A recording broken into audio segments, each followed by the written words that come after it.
again on our weekly live stream, 12 p.m. Mountain Time, Get Resource. We chat about everything about getting reconnected resource back to self, source, and others.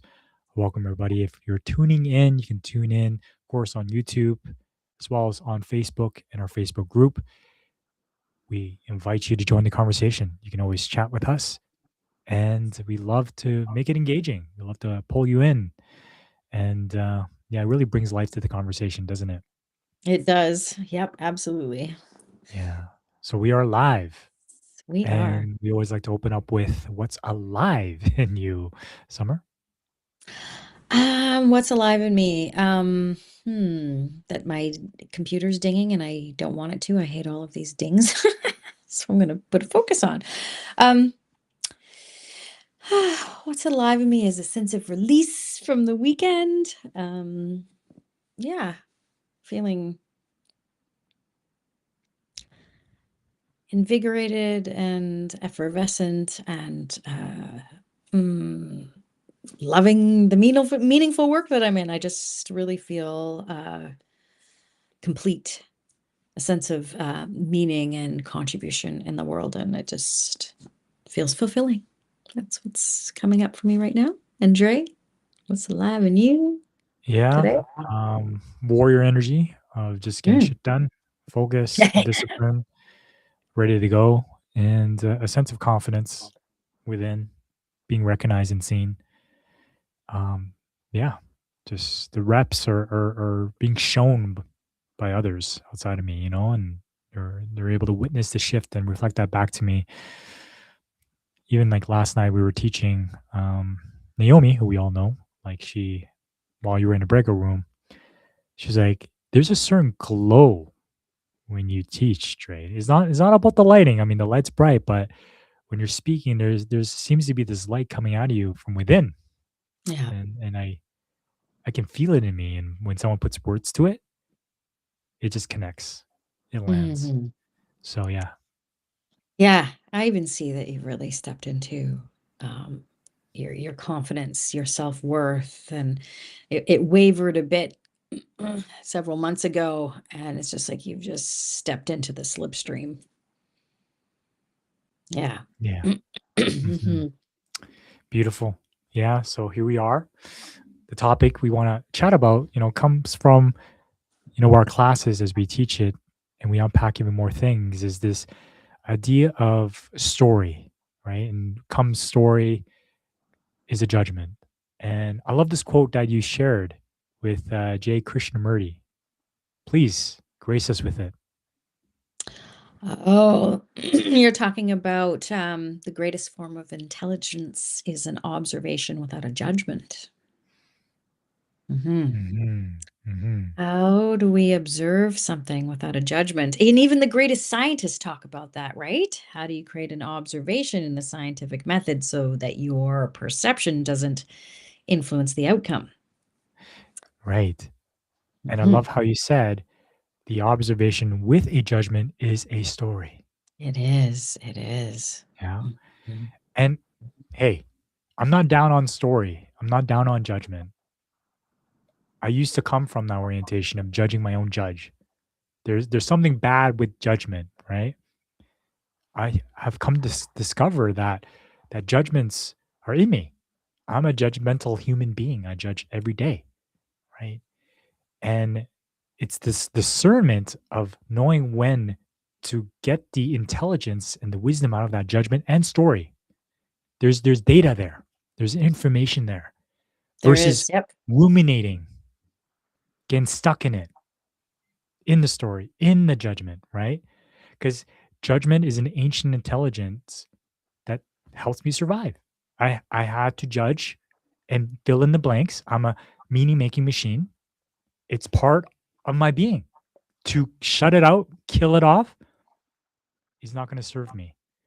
How Not can I? anymore, Not anymore. No, because we're no. evolving past all Yeah, that. right. Yeah. So it's about going deeper of like what is the judgment story the gateway to? So I like to throw that to you. Like how can we glean the gold of a story in a judgment? And when Hmm. does it turn to coal? Ah. Well, I want to start because when you said the stories, right? Meaning making, the judgments. When we see a big T Rex with really big teeth, we think, oh, big teeth, it's scary. I should run.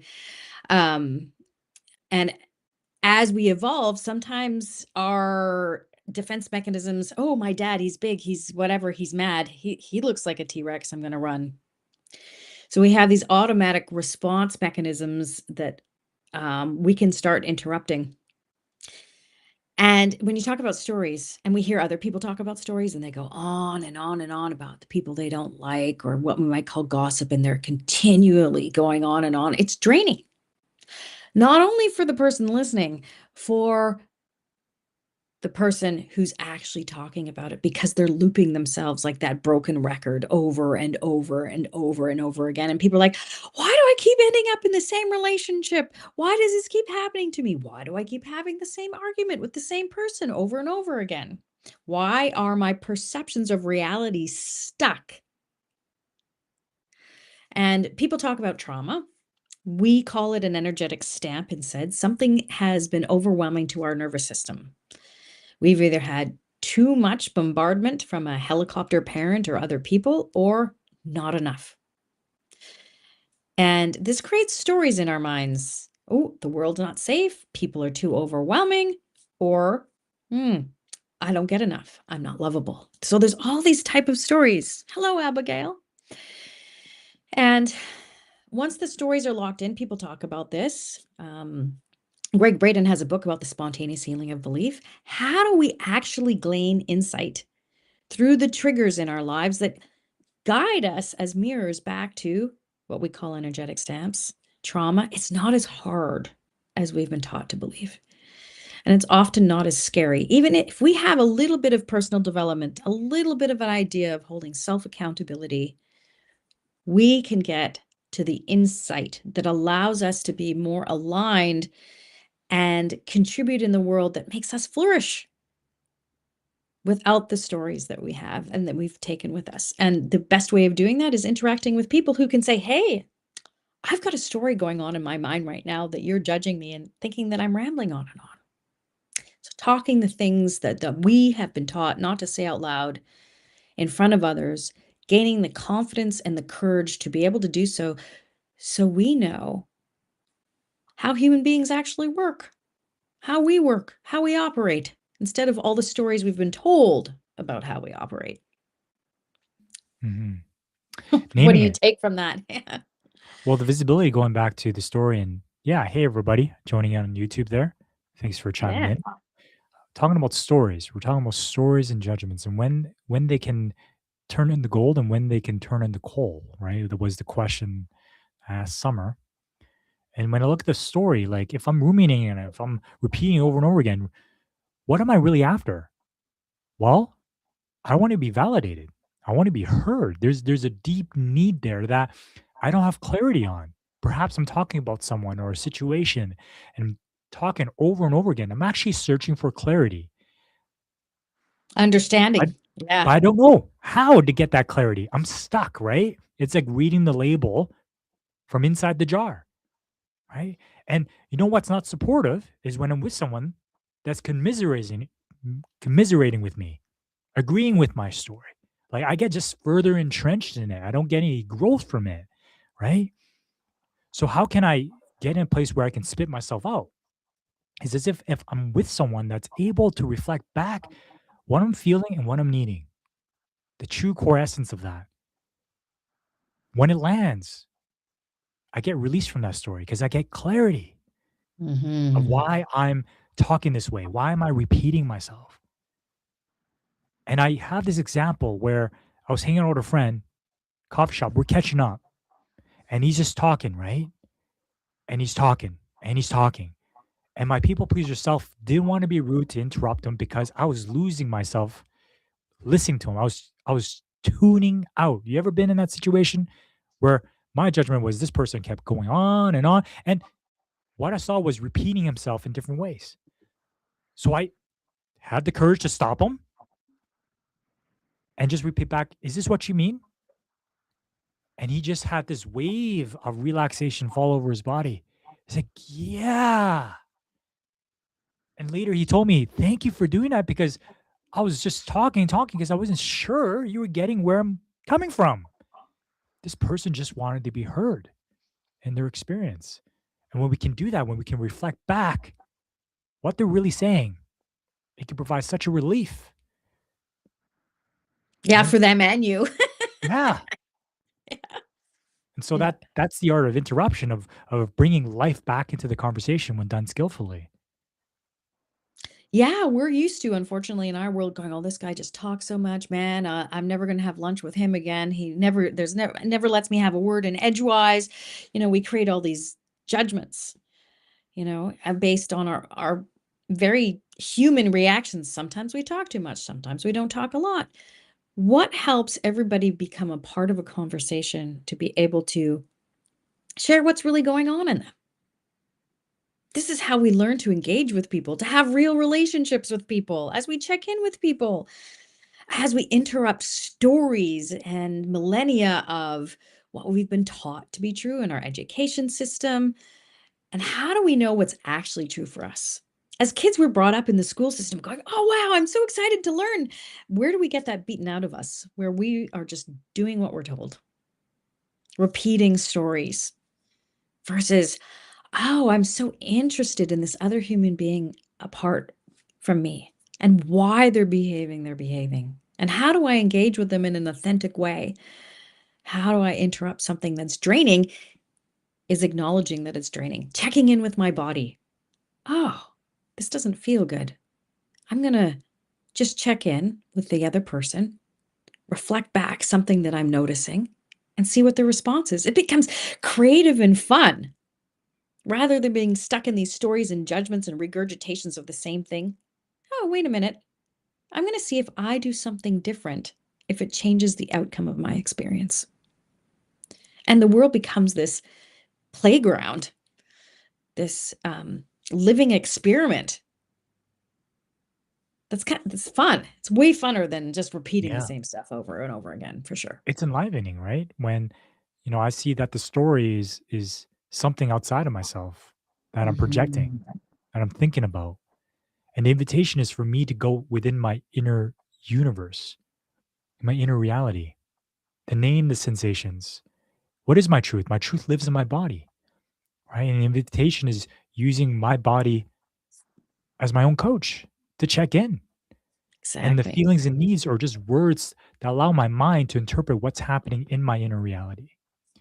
And when I create presence for it, there comes a sense of relaxation and ease because I'm hearing myself and I'm inviting others to be in tuned with what's going on for me, in me, right? And then they're enlivened by that because they're getting to know me at a deeper level. And that brings life to the conversation because now we're in touch with each other's humanity, right? Not something that's abstract and projected out, right? How is this story Yeah. affecting, impacting me right now, right? In here. Yeah.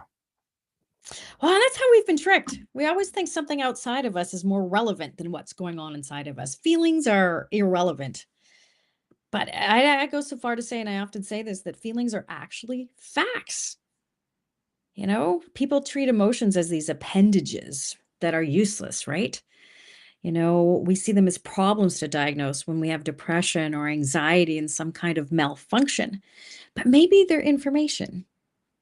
Maybe they're a type of energy that's moving, that needs to keep moving. And maybe it's our body telling us the truth faster than our mind can comprehend it. Because we've been taught, typically in the education system, to regurgitate information. We're not taught to treat the energy in our body as a signal. Often electricians know way more about the wires in our walls and how it works than we do in our own body. But I like to say that the body reports, like, it's real facts. What's in here? It reports where energy is flowing, where it's constricting, where there's a boundary or our nervous system has become overwhelmed. To me, that's what a boundary means. My nervous system has been overwhelmed. Something's been crossed that has made me anxious or not able to center myself. And it also tells us when our truth is suppressed, when we're not able to express ourselves in a way that makes us feel understood, welcome, and belong, which then, as in my work, creates a lot of symptoms, body symptoms, aches and pains. I've got a few clients with chronic fibromyalgia and chronic pain. You know how long it takes them to realize, oh, energy moves in my body, even the pain that I'm experiencing? It's like 30 to 90 seconds. As long as they can stay in their body without jumping into their head about a story about what their body's doing. Oh, I have a pain in my shoulder. Okay, if I breathe into it, what do I notice? Oh, I had a client yesterday. Oh, I see yellow. And instead of going, oh, yellow, let me just breathe into what my mind's eye is about yellow. They're like, why would I be seeing yellow? And she's trying to figure it out in her head. Why am I seeing yellow? In my head, it means that I should be happy, that I am happy, that there's joy, blah, blah, blah. And I'm like, interesting. I wonder if you can observe, right? Observation without judgment is the highest form of intelligence. How can we do that in our body?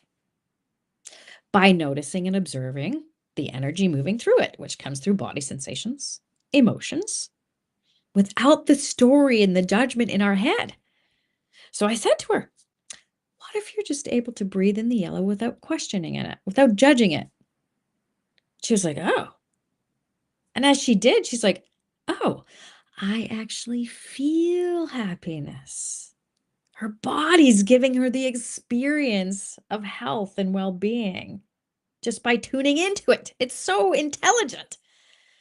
Yet her mind goes, whoop, I don't understand why this is happening and it shouldn't be happening. My body's malfunctioning, giving me a picture of yellow. It's so interesting how we've been trained to talk our way out of our own innate intelligence through our thoughts alone. We are left brain heavy, and it's actually making, I see people just being sick. People go into panic attacks or anxiety. If you actually breathe into it without judgment or fear, which is very hard to do because our culture teaches us to go into fear, the energy moves through us in like 30 to 90 seconds. There might be another energy that comes up underneath that. But as you keep breathing and Mhm. observing, again, without judgment, it moves. That's just what Mhm. energy does. Yeah. Yeah. In the feeling is the healing. And the And it's feeling is the healing. the quality of presence, right? That doesn't involve fixing, giving advice, coddling, offering comfort. It's just here to be with you. The difference of, being in the feeling versus with the feeling, observing it, allowing it to move without that judgment, right? Because that judgment places Mm. that energetic box and keeps it stuck based on our projection perception of it. So let's say I'm in a story or I'm in a judgment. I can support myself or have someone support me to guess what am I noticing in my body? Bring myself back into it. Perhaps the story is eliciting a particular feeling. What am I feeling? Yeah. Okay, I'm feeling Mhm. this way. What am I needing? Yeah. And that shows me what's important. Because the Yeah. reason why I get lost and stuck in stories because there's something important to me that I deeply care about.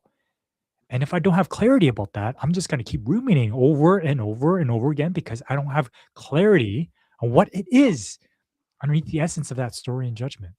And so we're not here to say, don't judge and don't be in story and start judging your own story, right? Like, it's like, man, that's a recipe for disaster because now we're judging ourselves, right? Yeah. On that. The idea is, okay, great. I have this judgment and it's so fired up. I'm so freaking pissed off, or I Mm. have this story about someone and it makes me so mad. The wisdom here is that what's activated, what's alive, allows me to see more clearly what my feelings are about this situation. So if I bring it back to the feeling, because the feeling is the healing, I'm irate, I'm annoyed, I'm irritated, I'm stressed, I'm overwhelmed, right? Why is it that I'm overwhelmed? Well, I have a need for peace and ease and structure here. Everything is just chaotic. Great. What starts to happen is, that story starts to dissipate. I start to land into my innate wisdom. And what starts to come is this wave of relaxation. This calmness falls over because I'm hearing myself. And now I'm so clear on a step to take action on that's in service to my system. Yeah. And that in turn, as I continue to practice that, increases my self worth, my self respect, and my self compassion. I start to love myself. It's not an intellectual thing. Oh, I gotta love myself, gotta love myself, look in the mirror. It's actually tuning into my own body and treating this with reverence, treating the signals that it's mentioning to me with honor and space for it, right? That's our invitation for you is when we say get resourced, is getting resourced within yourself, not out there, Mm-mm. not on extreme supplements or biohacking procedures, but this innate avatar that you have. If you're a gamer, it's your video game character. How are you honoring your video game character? I'm sure you dress them up, you buy additional props, you upload the skill trees, right? You level up with experience. Now you get to play the game of life, starting with this. Yeah. Yeah. It's so important, right? But we're so used to telling ourselves that feelings are useless. They're not facts. These body sensations, right?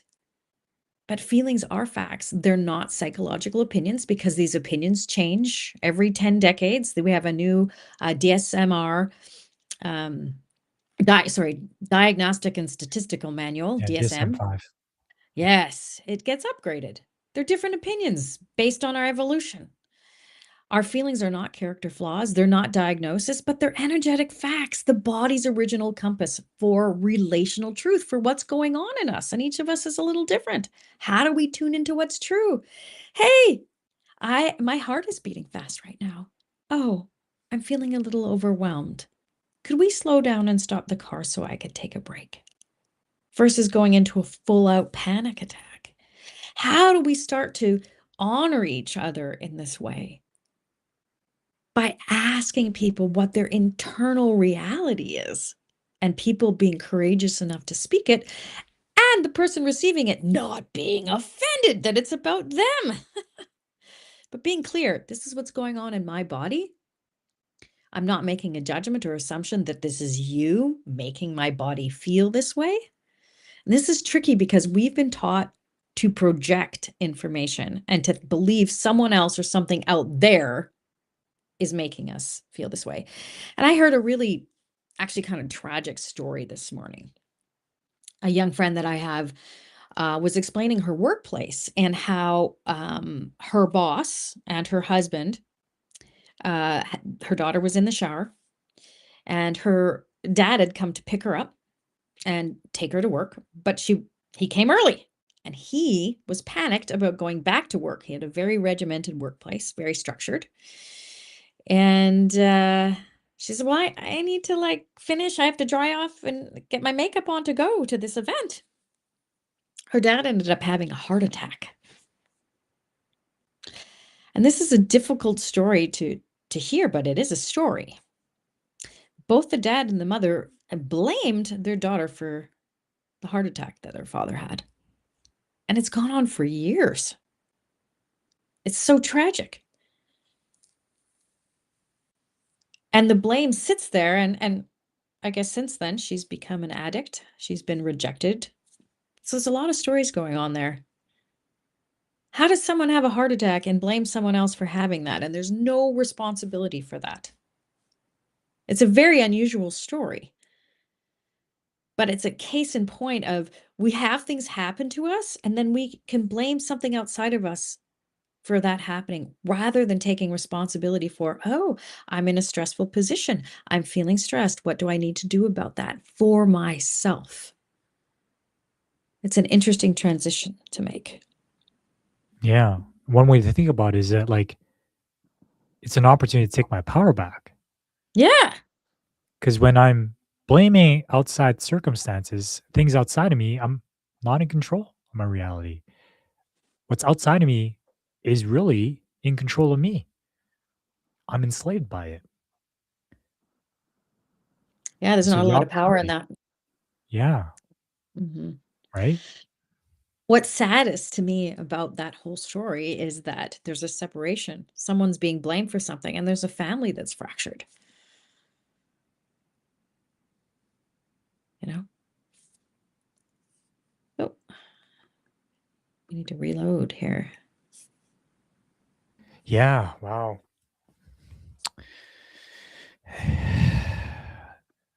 Hmm.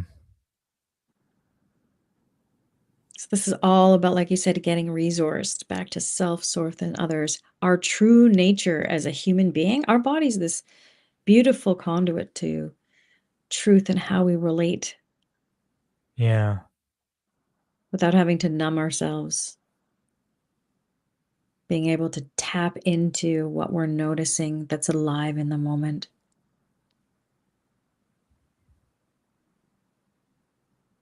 I'm curious what's alive for you right now as I feel this pause. Well, yeah, that story, I mean, it sucks. Like to be on that position. Yeah. And it just makes me wonder, like, why do people blame others? And if there's an invitation to take ownership and responsibility, why do I scoff at it? Why is it scary? Is it the fear of the unknown? Like, or is it easier to be told what to do? For a long Mm. time, I was trained to not talk back to my parents. I was trained to not have my own thoughts, my own feelings. I was trained to do their bidding. Like, and I carry that to school and to my employers where I projected that they were my master. Looking back now, I gave my power away so much. I put them on a pedestal. I'm like, tell me what to do. I had no awareness that I could think for myself. It's interesting. Looking back, I'm like, wow, I didn't think that was possible that I could choose to create my own life or talk back. Oh my God, well, God forbid, talk back. Talking back meant like death. I would die. It was hard to speak my truth. Still, till this day, I find myself holding back for fear of dying, terror. So I'm just kind of reflecting back on this. Like, it hits me really hard because it was very difficult for me to get to a place to start loving myself really and taking ownership and responsibility because it was so easy to be like, tell me what to do. Please take care of me. It's comforting. It's peaceful. It's ease. That's what I tell myself. I just want a good boss. Please give me a good master to take care of me. Hmm. And there's a part of me that wants to be taken care of. You know, it's please, I'll do your bidding and just take care of me. Give me a good house, food, and I'll just get to work and not have to critically think or stress about things. And so, how can I orient myself towards like critical thinking is actually a gift? Taking responsibility is power, not a curse. Yeah, and the interdependence of learning through each other's nervous systems, becoming an interdependent, not a codependent, or just plain old dependent is the relationship you're talking about with bosses or parents or people that just take care of you. I mean, it's quite a thing that some people choose, right? I'm not going to exert myself, find my own talents, my own gifts. It feels like too much work. So I'll see if I can just find an easy way. I'll continue to live with my parents till I'm 50 or 60 years old. I'll go on disability. And I know this sounds like a judgment because sometimes people need that kind of support. Absolutely. But for 20, 30, 40 years, how can we actually become interdependent, a community where everyone is contributing and agreeing to that contribution versus having someone have more power or less than another? It's really tricky in our culture. We're not taught that at all. Whether there's corporations and people and hierarchies that have specific, I mean, they even say that, let's climb the corporate ladder. One of us is more important than the other one of us. How do we go back to being interdependent tribes Right. in this Yeah. modern society is what I'm Right. curious about. And it's challenging because is it being modeled? Mhm. No. In the mainstream, definitely not. No, not in the mainstream, You know, no. I've been trained to obey, Mhm. to be disempowered. And so this idea of what is interdependence? Show me. I'm someone that, learns by watching and doing. I want someone to shadow me, model this to me of this dynamic where it's collaborative, right? It's life-giving. It invites people to contribute through their gifts and talents, and there's a sense of this overall deep care and Mm. acceptance of each other's differences. And that requires, I don't know, for me, an upgrade in my software to view from that point of view. And I'm noticing I'm getting philosophical here, but that makes me wonder because I'm actually curious in this state of introspection of like, yeah, how do we get here and where do we go? And that's why this work enlivens me because it gives me a taste of what's next, what is Mhm, mhm. possible, right? This new earth. What does heaven on earth look like? And when I get in touch with people that can hold presence in a way that is not like, I got an agenda for you, right? I have a plan for you. It's more like, I'm just here. And they have the skill to be able to help me get back into my body, help me get back into the what's true for me, my feelings and needs, right? And I'm witnessing that. It's so nourishing and generative, and vice versa. It's reciprocal. And imagine we can deal with conflict in this way. I had another man come to me and be like, I have some judgments of you. I'm like, okay. I felt safe for him to share. And he shared his judgments of me and he owned it. And then he shared what his feelings and needs underneath those judgments were. He took ownership and I got clarity. And then there was an opportunity for me to share my side of things of what was going on for me that led to perhaps that judgment that you have of me. It was a beautiful, beautiful interaction that I can trust this man to bring stuff that usually I'm unsure because I'm afraid of it, you know, blasting back at me, the collateral damage, damaging the relationship. There's this fear of abandonment that I don't want to bring this up to rock the boat because I want to stay connected to you. I don't want to lose this relationship, especially if I come from a history of saying the wrong thing and I get cut from that relationship.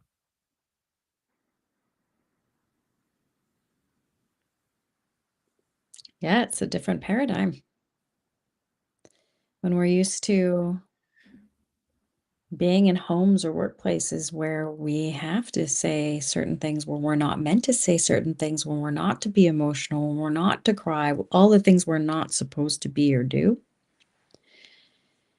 Starting to tune into our own being and our own truth is can feel overwhelming, actually. It's an identity crisis. It's like, who have I been all this time? Who am I? Where did these voices come from? We start to recognize the different parts of ourselves that have been so oppressed. And it's scary to do something new. We're taught to regurgitate information mostly, not seek out our own answers. We're not taught. I remember whenever art and music became very unimportant in the school systems. Our mode of expression and feeling in our body comes through music, comes through color, comes through movement. But it's considered something unimportant and relegated to the arts that you go watch once in a while or that you purchase versus the true nature of it is to actually get in tune with our life force energy. Everything we do is to dampen it. Use coffee to keep going as if you're a robot.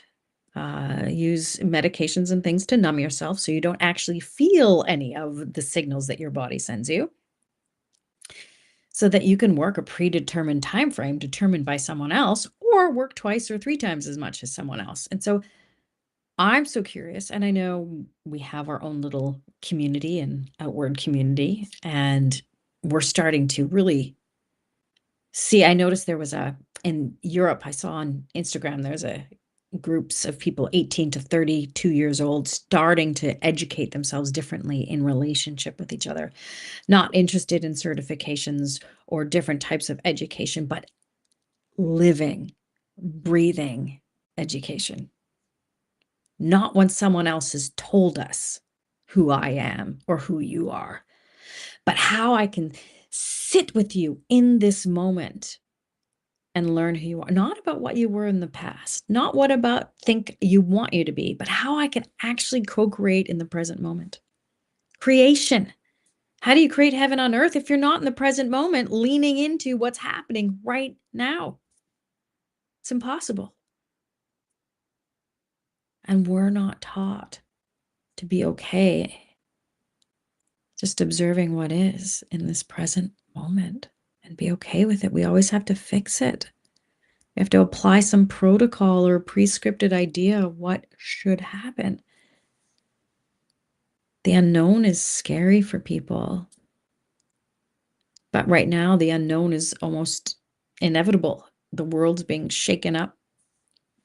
Some people call it the fourth turning, the awakening, the apocalypse, depending on what theoretical realm you come from, whether it's astrology or political upheavals or politics or whatever it is.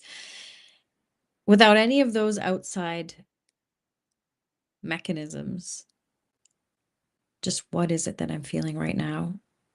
And how am I feeling in relationship to the other people in my field? If you really want to tune into what's going on in the world, you don't have to turn on CBC News and pictures or things that other people are making up to make you believe what's happening somewhere else. What's going on here right now in me? And how can I describe it to someone else and get a reflection?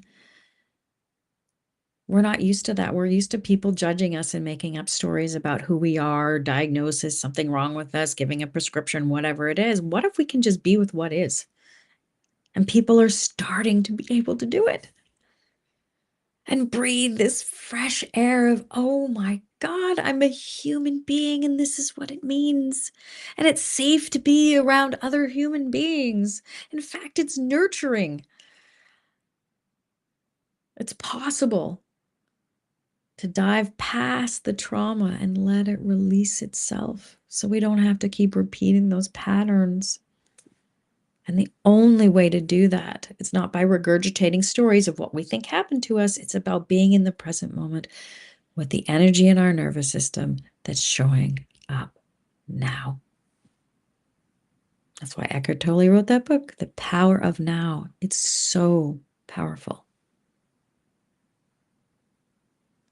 Yeah, that's where peace and happiness exists. Yeah. It's here and now. And our mind takes us out. We've actually been taught to have our mind take us out of the facts and the truth of what we know to be true in our body. It tricks us. This is why the mind is a terrible master, but a wonderful servant.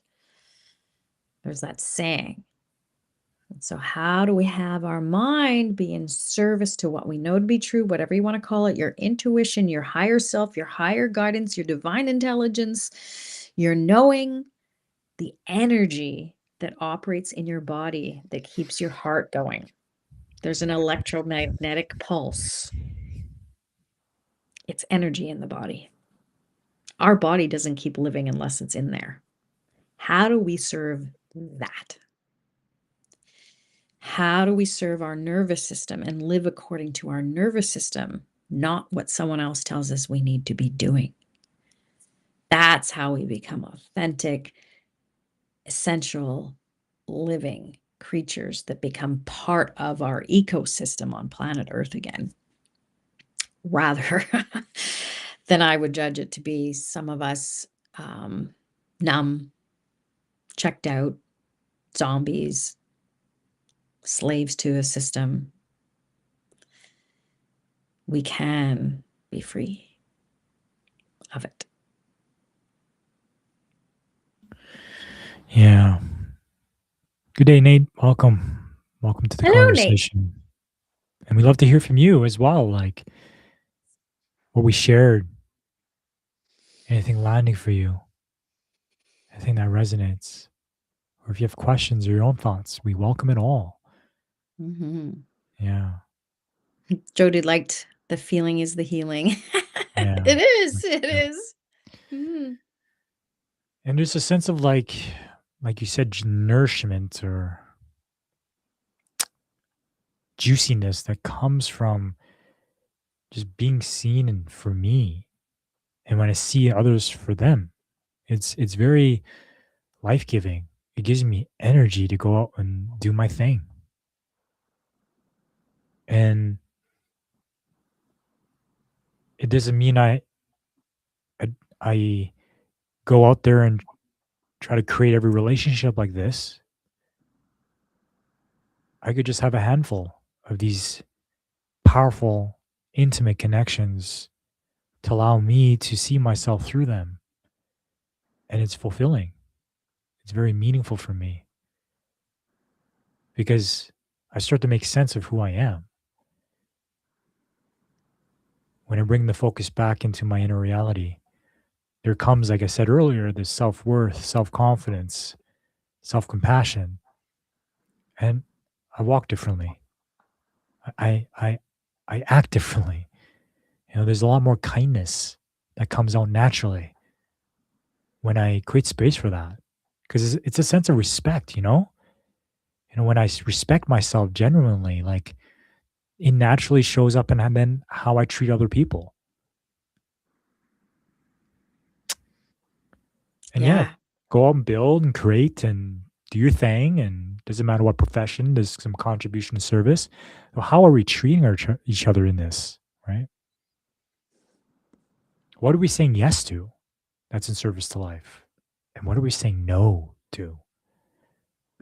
You know, I won't know my yes until I know my no. And it's through our actions that actually impacts and affects the world, right? Well, yeah. In our own creation, Here in like you our said, self-respect. homes, right? In our neighborhoods, in the gyms that we go to, and just scale it back down, bring it back down to the Yeah. localization, right? It's very simple. I don't have to focus on what's out there. I just localize it and cultivate spaces and practices to self clean this, to then act in accordance to my values, to my mission statement, to what's life giving. Mhm. And what's life-giving, as Marshall Rosenberg will say, smart man, was a PhD in psychology for 21 years, decided he was done judging people. The life-serving energy that motivates you is the same one that motivates me. Creation, life, God, the universal consciousness, whatever you want to call it, it runs through all of us. There's a collective consciousness, as Carl Jung talked about. We don't need to be everywhere and everything. We're already connected to it through our own divine and unique nature, is how it brings us through our own bodies. Our body's literally a conduit to it. We just have to be able to tap into it to understand how it comes through us. And there's no better way than reflecting that through another human being. Hey, this is what I'm noticing in my body. Do you notice this too? What do you notice? Like, how do we drop through the judgments, the labels, and the stories to the energetic reality about what's going on, about what we can sense that we've been taught not to speak out loud about? It's so freeing. It's so freeing. It's so much more fun. It's so much more engaging. It's so much more meaningful and enriching. And it creates new opportunities and new ideas and new relationships and new formulas. But in order us to have the capacity to welcome that, we have to be able to know what it's like to go into the unknown. And most people having healing crises or life crises, they're afraid of what's next. People don't want to leave their relationships or their marriages because they're like, oh, what's going to happen next? They don't want to leave a job either because what's next? What if I can't get another job? So we're living in this state of perpetual fear about what we think we want or what might happen versus, if I check in with my body, if I'm able to tune into what's life giving to me, and I make the choices based on what I feel in the moment's life giving to me and my inner navigational compass, I realize, oh, everything that comes to me then is a result of making choices based on what's life giving to me, and that it ends up being life giving. And we start to trust that process, that our inner compass tells us what's true for us. We don't want to know what has to happen because in the essence of creation, I go do a painting, it's a blank canvas. I don't know what's going to happen. I can't tell you what it's going to look like. I have to go through the process of it and trust the process of it in order for it to come about.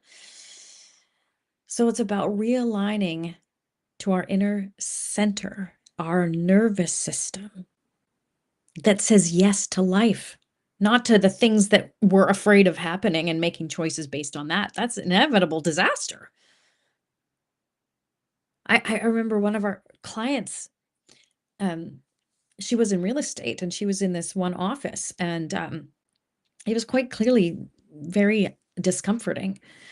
And she sat there and said, well, there's this other one, but I think I need to stay at this one. And I could clearly see my reflection. Oh, her body's saying no.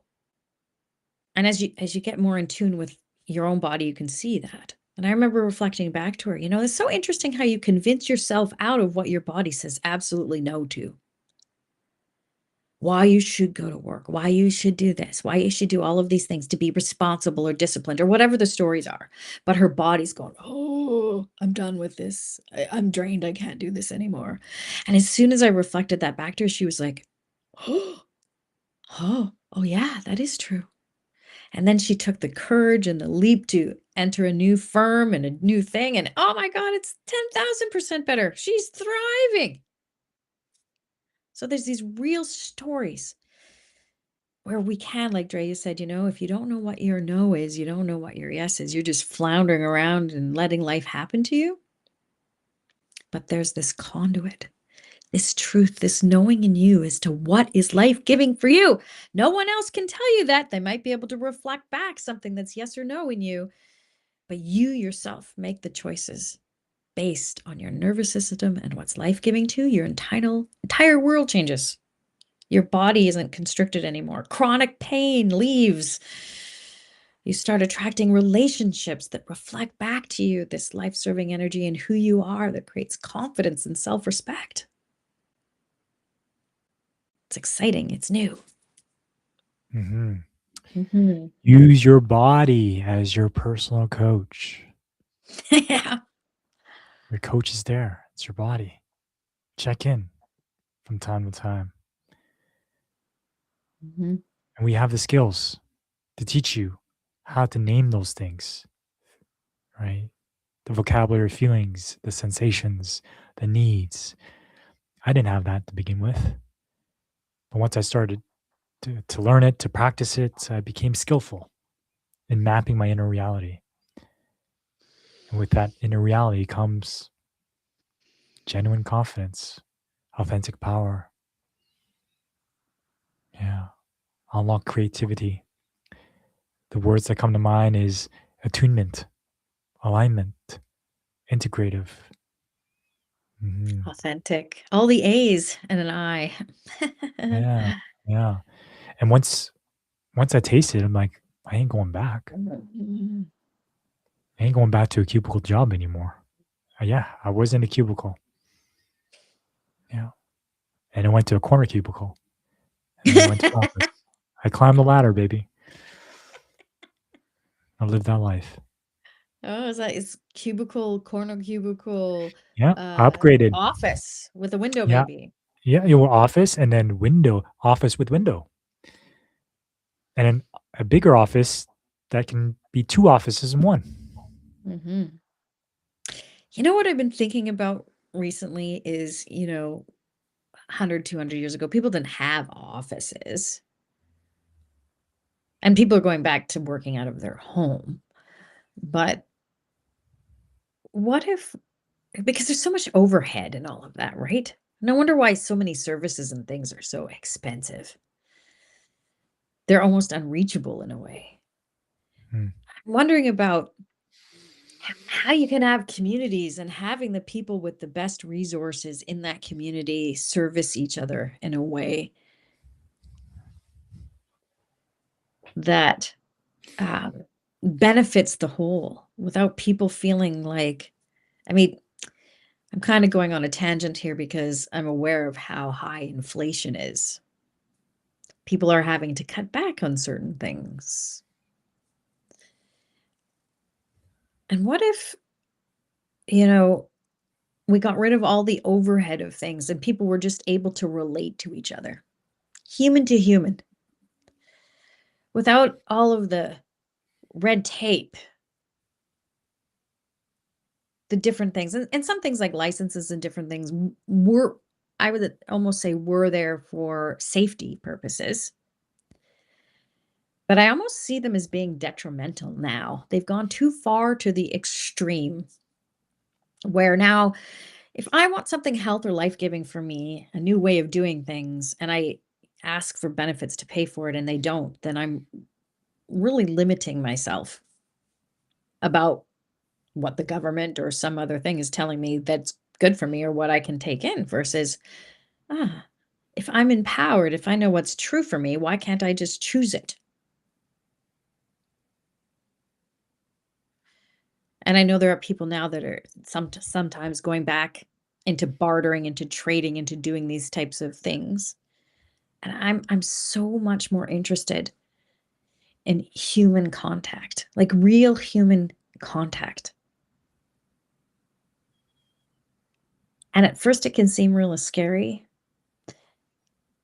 Without these safeguards, people have legal papers or other things of what other people have told us people are safe, all these fear-based things. And people often assume, well, I don't feel safe around this person. I don't feel safe. It's always safety's an outside thing. It's actually an inside out thing. If I know what's true for me, I can navigate any circumstance, anything. I know what feels off in my own body. As I practice these skills, I can navigate anything. yeah. It's to say, like, to ask for what I need, to say no, be clear about it. Yeah. And that's not to Rather say than wait. all, yeah. And I just, because we come, there's different, what do you call it? Environments. Not all people are the same. They're in different mindsets, different stressors, different things. But as you start tuning into yourself and you go to those things that you're most drawn to, that you're magnetically attracted to, it nourishes you. You follow the path that allows new things to be brought to you. I mean, they always talked about manifestation, but that's where it comes from. It comes from living an aligned truth from within, not what you think, not what you try to affirm Mm, over and over again in the stories of what you think you want. It's what you feel to be true. Again, the feeling is the healing. The feeling becomes the alignment to who you are and what you attract. mm, yeah. Attuning. Hmm. Yeah. Tuning, tuning, resonating with. Somehow we've been taught to go to the things that aren't in tune with us. Okay, I hate my job. I trained as this. massage therapist or this doctor or whatever, and I actually hate going to work, but I keep forcing myself to do it until I have a heart attack. It's our programmable nature. Yeah. It's the mind being programmed. Mhm. Yeah, programmed, and that those programs are tapped into our survival matrices that cause us to behave in ways that may not be life serving. Right? It's more. I'll take mine because it's survival. Every man for themselves. Dog eat dog world. Mhm. Whatever paradigms. Keep my cards close to my chest.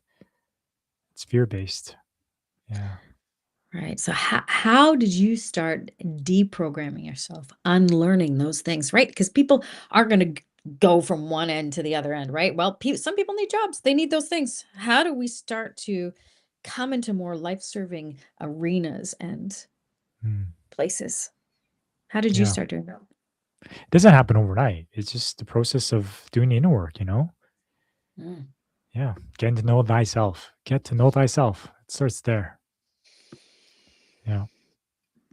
What was one of the biggest ways you did that? Just putting myself in environments where people were speaking that language. Mm. Osmosis, modeling, mirroring. This is possible. If that person can do it, I can do it. This feels safe. Like mindedness. I still belong. Not on an island by myself, which means death, being isolated in my own little cavern. But if I find myself, and there are many people doing their inner work, which is beautiful, if we all do that behind the scenes, the hunter monkey effect, the vibration of the planet will rise alongside it.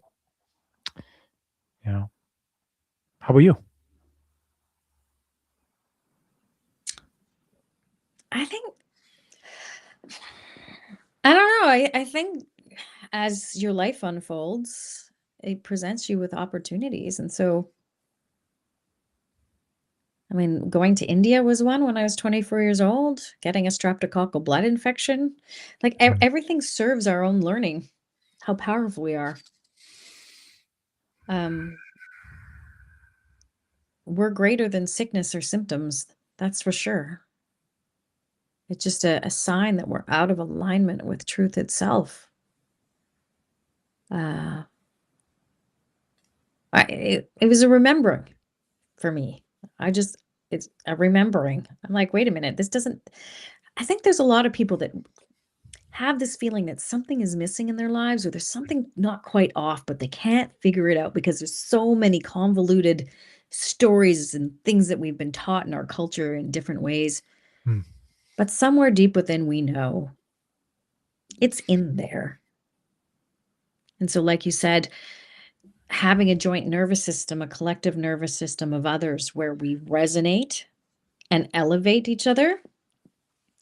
Uh, I mean, I've noticed that with our students and the people that we work with, and that are part of our community, and just the natural evolution of people's innate power when they start competing against each other and start collaborating and reflecting back to each other's power and welcoming that. It takes a lot of unlearning. We've had a lot of interesting stories through education, religion, politics, just our culture in general that's kind of been baked in. It is, yeah. it's baked in, and until you hear Assembly other people, line. you don't realize that you're thinking that. You're like, "Oh, shit, yeah, oh, yeah." But once one person snaps out of it, and you're in resonance, in proximity to that person, there's just this energetic wave that hits your body, and it goes, "Oops, I'm upgraded." We turn on each other's codes. Yeah. It's just, an instantaneous learning through resonance versus trying to Mm, crank it through this really slow mechanism here. yeah. It's slow. This is really slow. And we're like, "Why can't I figure this out? It's not working. I don't yeah. understand." And then here it's just like, "Boonk, I know. Got the felt resonance. I'm good to go." Mm, And then the mind becomes the servant to what we know to be true. yeah. Mm. Yeah. Beautiful. Beautiful. And so we're bringing this to a close. I want to make a mention of a few things we got cooking. And so if you're in our Facebook group or if you're not, join it. Relational Wisdom Community. On Facebook, we have a free workshop to those in our Facebook group on Wednesday, March 18th from 12 to 1 p.m. It's a lunch and learn for those that are in mountain time. And it's called Turning Conflict into Compost. So, how to turn Mhm. the shit in your life into fertilizer for your growth and for your healing. So, we'll share with you some tools around that, which are essential when we're also in relationships with self, source, and others. Then in April, we have our ultimate relationship event. This is for couples, entrepreneurial couples that are committed towards co creating together.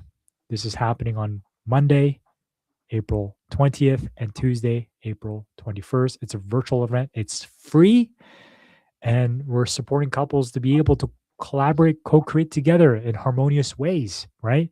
Because when your relationship works, everything Everything works. works. Yes. That's If that right. interests you, DM us, join our Facebook group. We'll have info right there for you. Yeah. Thanks for joining us, Michelle. Jody, Yeah. Michelle. You've been here the whole time. That's awesome. Ah, Nate. thanks, Jody. Yes. See you, Nate. See everybody. Till next time. Peace.